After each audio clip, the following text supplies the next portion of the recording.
पे डिपेंड है।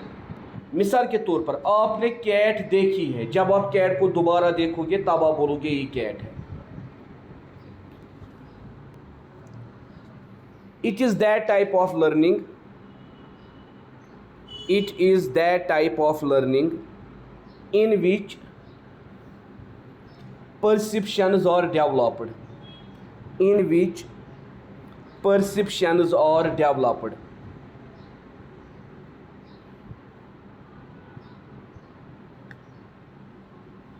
ये वो लर्निंग होती है जहाँ परसेप्शन डेवलप होती है। परसेप्शन में किसे कहते हैं? नज़रिया, नज़रिया, ठीक है। It is called as cognitive learning, cognitive learning, because when child grows, because when child grows his mind also develops, when child grows his mind also develops।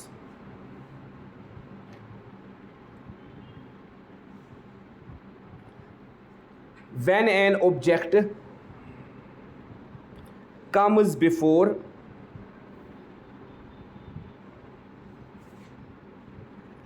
child's sense organ, when an object comes before child's sense organ, he gets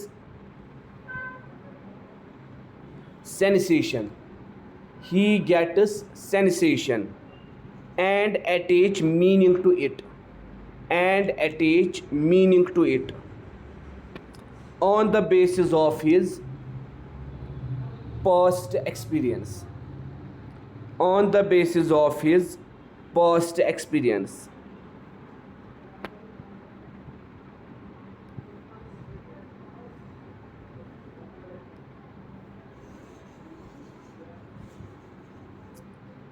किस basis पे? Past experience के base पे। यही वजह है when an infant sees a woman, when an infant sees a woman in the past,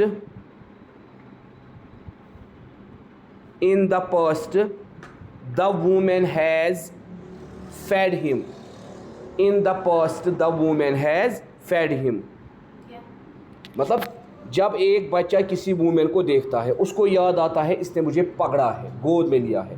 that is why ये क्या काम करता है? On the base of that experience he woman has fed him, fed FED, fed him.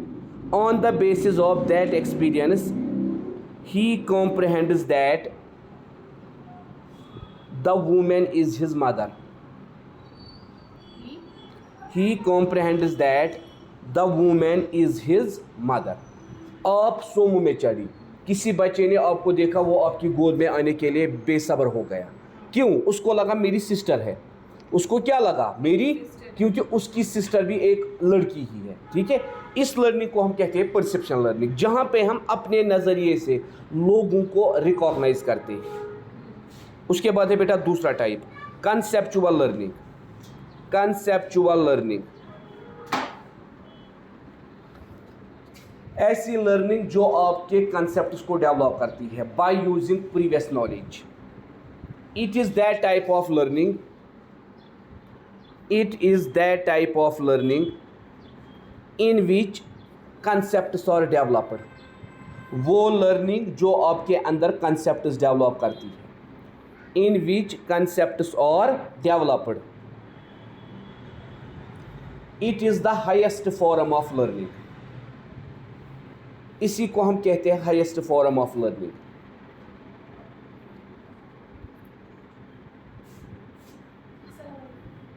This type of learning is possible, this type of learning is possible only,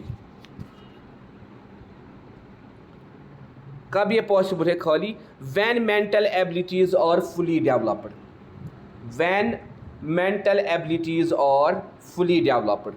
So this process, this type of learning, this type of learning is possible only this type of learning is possible only when mental abilities are fully developed.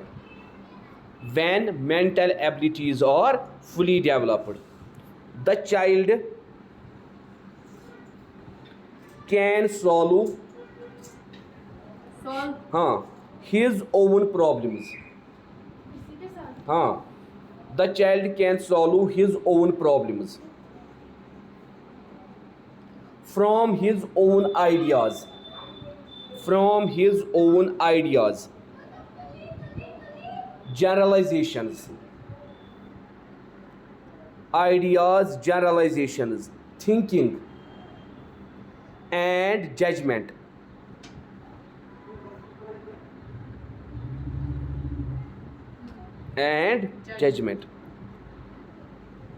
It helps the child to understand the environment,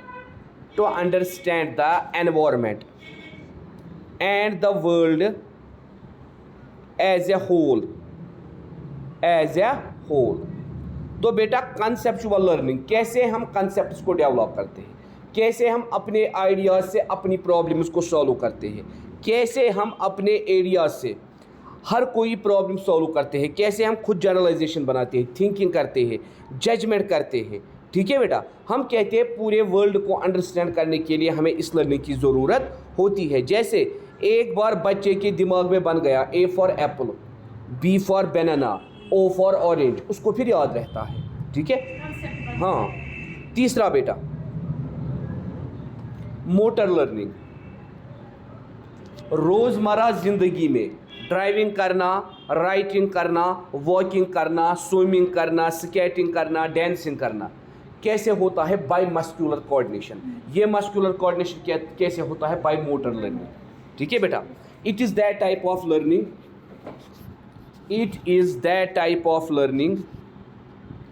in which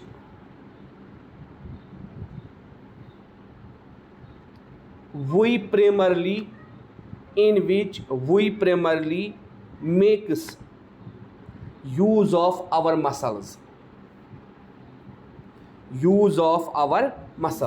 वो learning जो हम कैसे सीखते हैं? जब हम बेटा अपने मसल्स का इस्तेमाल करते हैं। It is also called skill learning. इसका और एक नाम क्या है बेटा? स्किल लर्निंग, कोई स्किल सीखना। और मस्कुलर लर्निंग,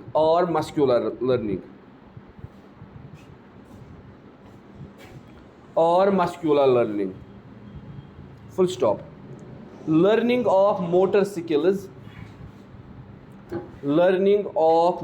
skills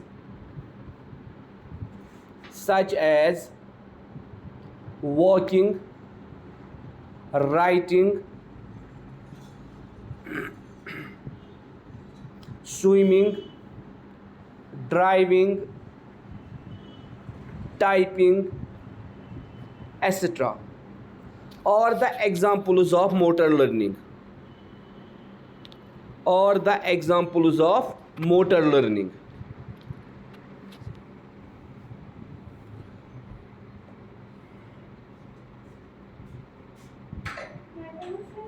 उसके बाद है बेटा वर्बल लर्निंग, जहाँ पे आपको स्पीकिंग, लिसनिंग, प्रोनाउंसिएशन सिखाई जाती है, उसको हम बोलते हैं verbal learning. It is that type of learning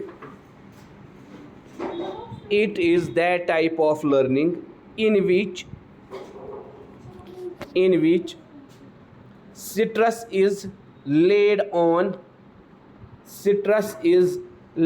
on verbal skills such as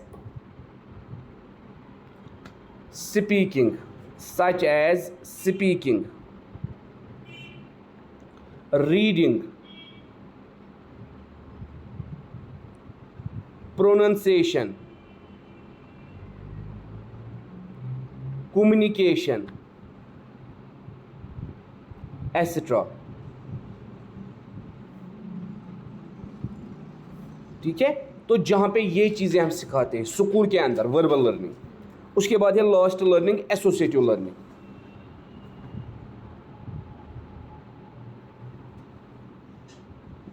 जहाँ पे हम एसोसिएटिव लर्निंग, जहाँ पे हम सारी लर्निंग्स को एसोसिएट करके नए कंसेप्ट सीखते हैं। मिसाल के तौर पर बेटा मैथ में आप डिवीजन, मल्टीप्लिकेशन, एडिशन बचपन से पढ़ रहे हो। अब कोई क्वेश्चन होता है जिसके अंदर ये सारी फार्मूलाज अप्लाई होती है, ठीक है, या आप एजुकेशन का कोई कंसेप्ट पढ़ते हो जो आपने अर्लियर क्लासेस में भी पढ़ा होता है, उसके बाद आपको समझने में आसानी होती है। Associative learning is that type of learning, it is that type of learning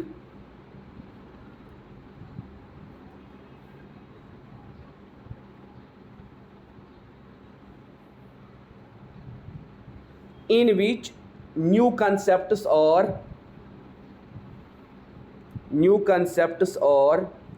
associated or linked.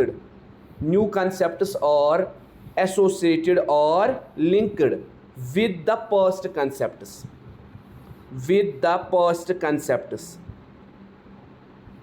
and knowledge gained, with the past concepts and knowledge gained, past concepts के साथ और नॉलेज गेनर के साथ। For example, we associate the learning of motorcycle riding, with that of bicycle riding, motorcycle riding with that of bicycle riding. जब आपको cycle चलानी आएगी आपको मोटरसाइकिल भी आएगा। With that of bicycle riding.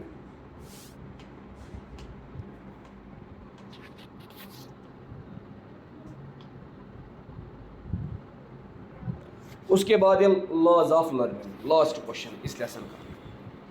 मगर ये बेटा खाली याद रखना है, इसको लिखने की ज़रूरत नहीं है, ये याद रखना है। देखिए बेटा, हम कहते हैं लर्निंग के दो लॉज हैं, primary law and secondary law. एक को हम कहते हैं प्राइमरी, एक को हम कहते हैं सेकेंडरी। और बेटा इन लॉज को किसने दिया है, उसका नाम है थॉर्नडाइक। खाली नाम लिखो किसने दिया है, Thorndike, E.L. Thorndike, E.L. Thorndike. अब बेटा नीचे आप लिखो प्राइमरी और बेसिक लॉज। यह है पहला टाइप, प्राइमरी और बेसिक लॉज, प्राइमरी और बेसिक लॉज। और पहली लिखो law of readiness, law of readiness, law of readiness. देखिए बेटा लॉ ऑफ रीडनेस क्या बोलते हैं। एक बच्चा तभी पढ़ेगा जब वो मोटिवेटेड होगा पढ़ने के लिए। आप ज़बरदस्ती एक बच्चे को नहीं पढ़ा सकते हो। मिसाल के तौर पर समा का मूड नहीं है पढ़ने का, हम इसको कमरे में बंद करेंगे, हम इसको किताबें थमा देंगे, फिर भी ये नहीं पढ़ेगी। क्यों? पढ़ने के लिए बेटा मोटिवेशन चाहिए, पढ़ने के लिए बेटा इंटरेस्ट चाहिए। इसीलिए ये जो लॉ ऑफ रीडनेस है बेटा, ये हमें क्या कहती है, if a learner is ready और motivated to learn then he will learn. अगर वो रेडी है, अगर वो मोटिवेटेड है पढ़ने के लिए, तभी वो पढ़ता है। इसकी सबसे बड़ी एग्जाम्पल है एग्जाम प्रिपरेशन। बेटा जब तक डेट शीट नहीं निकलता है आप पढ़ते हो, मगर जो ही डेट शीट निकलता है आप पढ़ना स्टार्ट करते हो। डेट शीट आपके लिए यहाँ क्या बन जाती है, मोटिवेशन। नहीं अब मुझे पढ़ना है, अगर मैंने अभी भी नहीं पढ़ा फिर कब पढ़ूंगा। ठीक है, तो पहली लॉ हमें यही कहती है, क्या, जब भी हम बेटा मोटिवेटेड होंगे, जब भी हम बेटा इंटरेस्टेड होंगे, तभी हम पढ़ेंगे। और बेटा हम क्या कहते हैं यहाँ पे, एक्ट। जब हम बेटा एक्ट करेंगे, पढ़ने का क्या करेंगे बेटा, एक्ट। और बेटा अगर हम देखेंगे इस लॉ की हमें एग्जाम्पल भी मिलती है। कैसे बेटा एग्जाम्पल मिलती है हमें, एक बच्चे को हम फोर्सफुल लर्न नहीं करा सकते हैं, ना एक टीचर एक बच्चे को फोर्सफुल लर्न करा सकती है जब तक एक बच्चा खुद मोटिवेट नहीं हो लर्न करने के लिए। एक टीचर ने बोला टेस्ट है, बच्चे ने फिर भी प्रेफर नहीं किया, 2 दिन उसको मारा भी, 2 दिन क्लास से बाहर भी निकाला, फिर भी बच्चे ने लर्न। टीचर के होश एग्जाम में तब उड़ते हैं जब बच्चे के फुल मार्क्स आते हैं। वो कहते हैं इसने तो लर्न ही नहीं किया था, इसने तो क्या नहीं किया था, लर्न ही नहीं किया था। फिर क्या वजह है, या बेटा टीचर का मेन काम क्या है, बच्चे के अंदर अटेंशन और इंटरेस्ट क्रिएट कराना। जब वो लेसन देगा वो बच्चे के अंदर इंटरेस्ट और अटेंशन क्रिएट कराएगा ताकि बच्चा टीचर के लेसन को ग्रेसअप कर सके। उसके बाद कितनों को याद रहा और कितनों को भूल गया। It depends upon motivation and it depends upon interest. उसके बाद दूसरी लॉ ऑफ एक्सरसाइज जो इसके अंदर आती है प्राइमरी लॉज के अंदर, लॉ ऑफ एक्सरसाइज और लॉ ऑफ प्रैक्टिस और लॉ ऑफ प्रैक्टिस।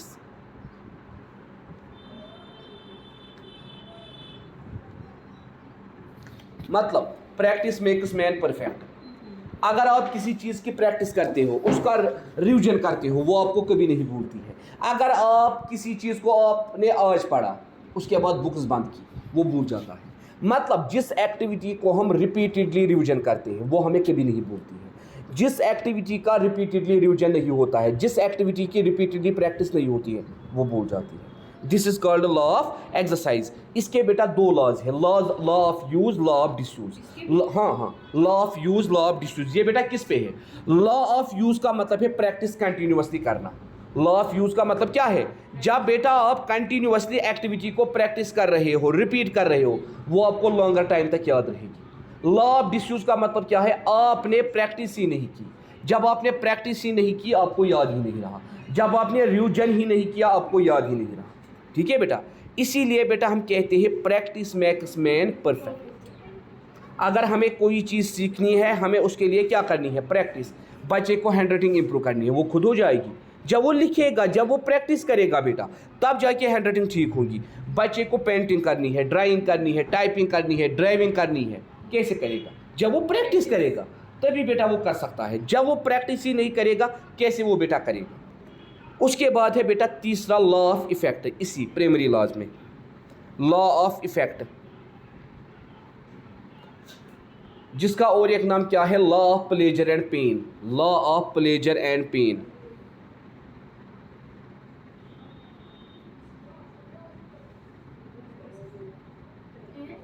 पेन।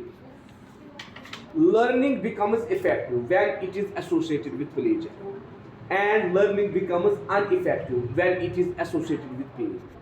मतलब आपको टीचर प्यार से समझाएगा, आपको टीचर टाइम देगा, अपनी मर्जी से आप पढ़ोगे। मैं टीचर हूँ, मैंने क्या बोला?